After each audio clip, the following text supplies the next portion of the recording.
Saya sebenarnya pun galat. Saya galat dan saya sedikit, bukan sedikit lah, banyak lah kot. Banyak yang saya kecewa dengan politik negara kita ni. Kecewa sebab apa yang saya harapkan sebenarnya, saya lihat macam seakan nak gagal. Seakan nak gagal. Kalau fikir-fikir balik, ingat-ingat balik kan, lepas pilihan raya saya buat live kempen ajak penyatuan rumah kan. Saya cakap kerajaan Bumi Putra dengan majoriti 2/3 parlimen. Inilah yang saya ratib tiap-tiap malam. 4 jam live tak cukup, sambung lagi 4 jam. Kerajaan Bumi Putra dengan majoriti 2/3 parlimen. Dan saya tengok gelombang dia ramai orang yang tak percaya dan mula percaya, ramai orang yang tak menggemari dan mula gemar. Dan yang paling penting pada waktu itu pihak Bersatu sendiri pun suka. Pihak Amanah pun ada budak visi, ada budak Amanah pun suka, budak Warisan pun suka idea kerajaan Melayu Bumi Putra dengan majoriti 2/3 parlimen. Semua orang suka kan. Jadi saya happy lah. Saya lihat nampaknya memang boleh kita boleh ke arah untuk mewujudkan kerajaan Melayu Bumi Putra. Sebab apa?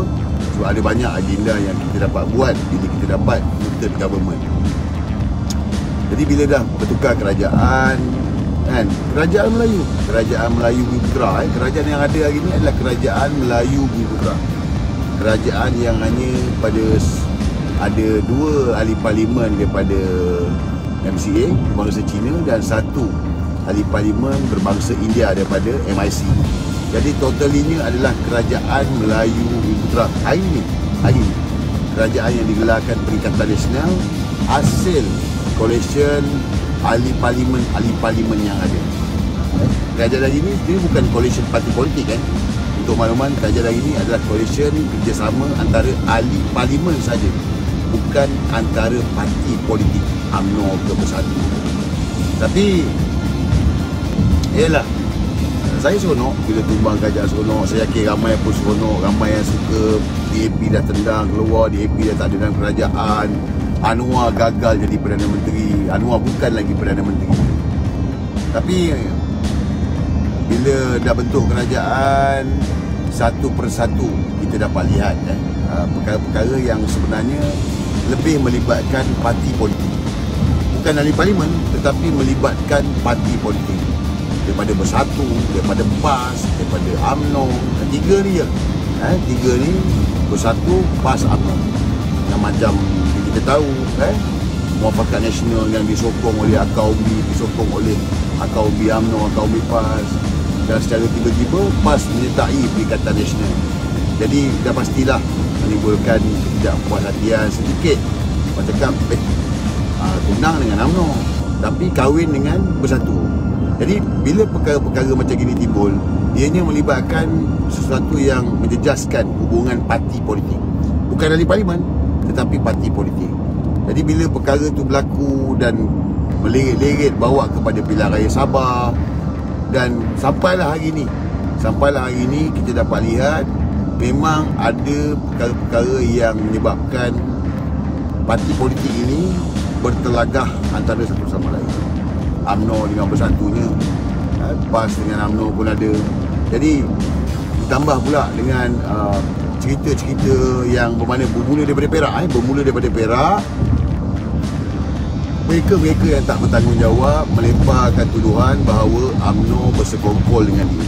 Yang ini saya dah ulas Jadi ini semua perkara-perkara yang mengeruhkan hubungan, orang cakap, Perikatan Nasional tu, mengeruhkan hubungan parti politik yang ada. Cuma live pagi ni saya nak ingatkan kepada semua.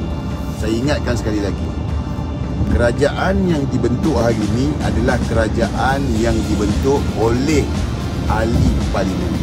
Bermakna kerajaan ini bukan dibentuk oleh parti politik, tetapi dibentuk oleh sokongan majoriti ahli parlimen. Dan ini jelas, siapa-siapa pun tak boleh cakap ini kerjasama parti politik, kerana ini daripada awal lagi kita boleh buka balik tengok, ini adalah kerjasama ahli parlimen saja. Jadi hari ini keluar cerita tentang yang mana dah dinafikan oleh Datuk Seri Zahid Hamidi, Presiden UMNO, yang mana mengarahkan ahli Parlimen Barisan Nasional untuk keluar daripada Kerajaan Perikatan Nasional, yang mana dengan meletakkan jawatan Menteri Timbalan, Menteri GRC dan sebagainya. Saya tak tahulah, saya tak tahu nak cakap apa. Saya Esko Pemuda UMNO Malaysia. Saya sayang Parti Keramat UMNO ni. Saya sangat sayang Parti Keramat ni. Sangat sayang. Sebab saya lahir pun daripada UMNO. Saya bukan daripada PKR ke, daripada Bersatu ke, daripada PAS ke. Saya join politik, saya join Parti UMNO. Dan biar apa jadi pun, saya masih dengan UMNO. Sebab macam saya selalu cakap, UMNO ni parti yang diamanahkan oleh orang Melayu.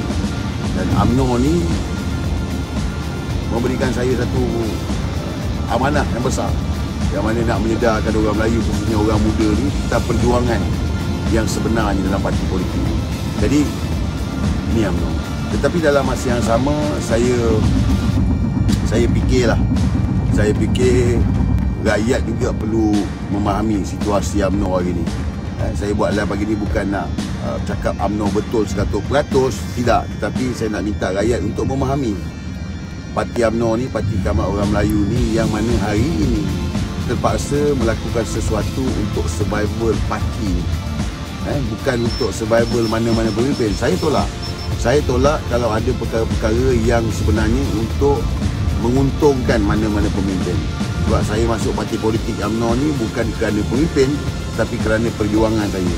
Jadi kalau hari ini, kalau ada perkara-perkara yang dibuat kerana nak melindungi pemimpin tertentu ataupun sebagainya, saya tidak menyokong. Tetapi kalau untuk survival Parti UMNO, saya akan sokong dan saya akan pertahankan apa saja keputusan yang dibuat oleh Majlis Kerja Tertinggi UMNO.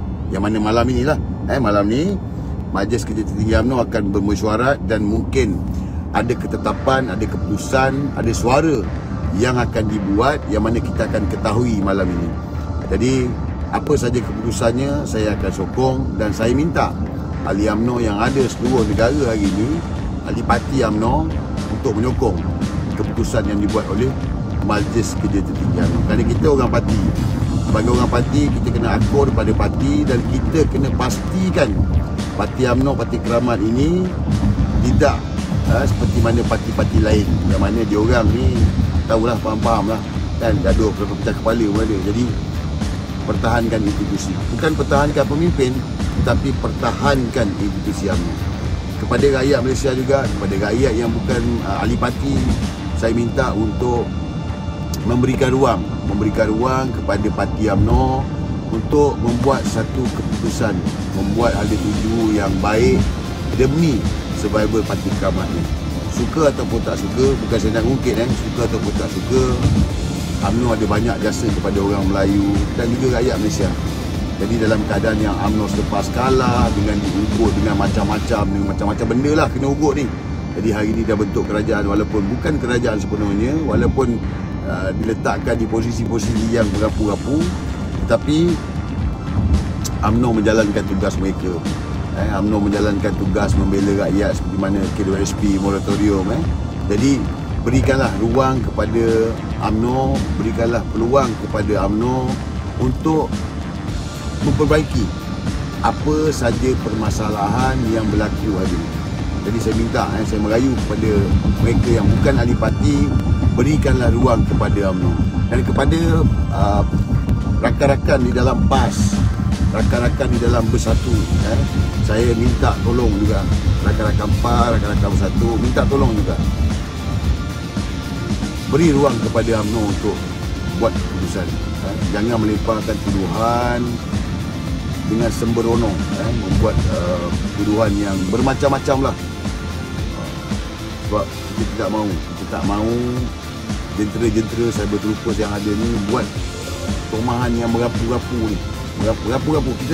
Kita tahulah, kita ada social media ni lama kan. Kita tengok, kita baca komen pun kita tahu. Cukuplah, hentikan lah. Hentikan. UMNO ni bagi ruang pada UMNO untuk buat keputusan yang terbaik untuk parti ni, untuk orang Melayu dan juga untuk negara ni. Jadi ni saya minta tolong sangat-sangat. Anyway, berkenaan dengan pemecatan Tan Sri Anwar Musa pada saya benarlah. Itu adalah hak Presiden UMNO, hak Datuk Zahid Hamidi.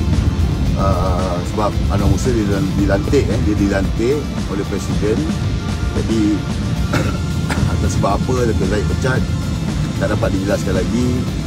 Saya okey, tak ada masalah Datuk Zahid nak pecat Tan Sri Anwar Musa sebab Datuk Zahid yang lantik. Cuma saya merasakan bahawa pemecatan tersebut terlalu drastik, yang mana Tan Sri Anwar Musa pun cakap dia hanya tahu melalui media saja. Jadi saya rasa ada perkara yang patut kita selesaikan, sebab bila pecat dengan cara macam gini, dia menimbulkan bermacam persepsi dan memberikan ruang dan peluang kepada musuh-musuh UMNO itu untuk menyerang kepimpinan UMNO dan juga parti UMNO. Jadi itulah saya punya perkongsian untuk pagi ni guys. Apapun, macam saya selalu pesan, saya selalu cakap, kita terjemahkan dalam kotak undi. Jadi dalam keadaan hari ini dengan berjelaru ni macam-macam ni, anggaplah ini dah satu pentas opera, drama, lakonan, apa sajalah korang boleh letakkan.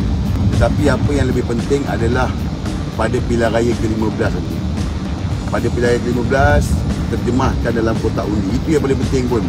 Apa yang berlaku hari ni tak akan mengubah apa-apa pun bila korang mengundi besok. Sebab bila PRU 15, keputusan korang untuk memangkah calon ataupun parti yang bertanding pada kotak undi, itulah yang akan menentukan nasib dan perjalanan negara ni. Dan itu yang paling penting pun. Jadi anggaplah apa yang ada ni drama, pentas politik, pentas opera yang cukup dinamik. Memang dinamik. Siapa sangka kan PH menang, lepas tu tumbang, lepas tu Madil tak jawatan, tumbang. Sangat dinamik. Jadi fokus, kita fokus supaya matlamat kita, penyatuan itu berjaya. Cuma aku haraplah UMNO PAS Bersatu ni dapat menyelesaikan permasalahan ni, sebab misi kita besar. Misi kita adalah kerajaan Melayu Bumi. Ada kawan cakap dengan saya, dia kata, lupakanlah kerajaan Melayu Bumi Putera ni. Ini kali tak ada dah. Kau tak payah cerita dah kerajaan Melayu Bumi Putera. Takkan ada punya. Sebab kali ni sekarang ni penting dia adalah kuasa. Nak jaga rakyat dan sebagainya. Saya tak nafikan betul kuasa tu penting. Saya pernah cakap juga antara maruah dan kuasa. Kuasa ni penting. Tak guna kita cakap pasal soal maruah kalau kuasa tak ada. Seperti mana 22 bulan bila kita tidak ada maruah dan kita tidak ada kuasa. Oleh kerana tak ada kuasa, maka kita tak ada maruah. Jadi hari ini bila cakap soal kita nak kuasa, lupakan 2/3 majlis parlimen, saya rasa tak betul lah. Sebab pada saya, rakyat akan menjadi penentu pada PRU ke-15. Betul? Korang akan jadi penentu dan korang akan pastikan calon yang terbaik, parti yang terbaik, yang mana akan memimpin negara ni. Korang akan pastikan kemenangan tu. Jadi aku masih lagi cakap menaruh harapan agar UMNO PAS Bersatu ni dapat menyelesaikan masalah ni kan. Jadi kalau tanya solution sebenarnya isu yang hari ni isu ni adalah berkenaan dengan Tan Sri Muhyiddin Yassin ni. Suka ataupun tak suka, sebenarnya isu dia adalah berkenaan dengan Tan Sri Muhyiddin Yassin. Sebenarnya Tan Sri Muhyiddin Yassin dah semakin tidak digemari lah oleh pemimpin UMNO atau umbi UMNO. Minta maaf, ni soal politik. Jadi sebenarnya untuk orang cakap menyelamatkan kerajaan kerajaan Perikatan Nasional hari ini, yang mana mungkin kita akan bawa sampai 2023 baru diadakan pilihan raya, Tan Sri Muhyiddin Yassin seharusnya meletakkan jawatan sebagai Perdana Menteri. Itu je yang saya nampak lah. Jadi bila perkara tu berlaku, saya yakin ahli UMNO, orang UMNO akan lega. Jadi boleh berbincang dengan Parti Bersatu dan yalah, kita jaga rakyat. Macam sekarang ni jaga rakyat kurang. Propaganda kat media tu tinggi tapi jaga rakyat tu kurang. Ni pendapat saya lah, tak tahulah korang kan. Tapi saya nampak sebenarnya jaga rakyat ni kurang, banyak lebih kepada propaganda cerita kan. Buat Tan Sri Mulyassin pun cerita. Jadi saya rasa solution yang terbaik sekarang ni adalah untuk kita mengekalkan kerajaan hari ni, kerajaan Melayu Islam Bumi Putra ni, kerajaan yang ada ni, Tan Sri Mulyassin letak jawatan dan biar Agong buat keputusan untuk melantik Perdana Menteri yang baru dan melegakan hati semua pihak, daripada pihak UMNO, pihak Bersatu, pihak PAS. Sebab apa saya cakap perkara macam ni? Sebab macam saya cakap tadi, kerajaan yang dibentuk hari ini adalah kerajaan yang dibentuk hasil daripada sokongan majoriti ahli parlimen. Jadi bila sokongan majoriti ahli parlimen, bermakna mereka-mereka ni yang dah ada dalam ahli parlimen ni perlulah diberikan keadilan. Jangan macam hari ni lah. Boleh tengok sendiri lah kenapa UMNO tidak berpuas hati ni. Bukan UMNO ni tamak guys, bukan UMNO tamak, bukan UMNO gila kuasa, tak. Tetapi kita nak jaga rakyat. Track record yang UMNO ada ni pun nak jaga rakyat. Jadi kenalah bagikan, orang cakap, keadilan. Keadilan kepada UMNO, keadilan kepada Bersatu, keadilan kepada PAS. Dan saya yakin kalau perkara ni dapat diselesaikan oleh pucuk pimpinan UMNO, Bersatu dan PAS, saya yakin insya-Allah kita takkan ada pilihan raya dalam masa terdekat dan berkemungkinan besar pilihan raya pada 2023.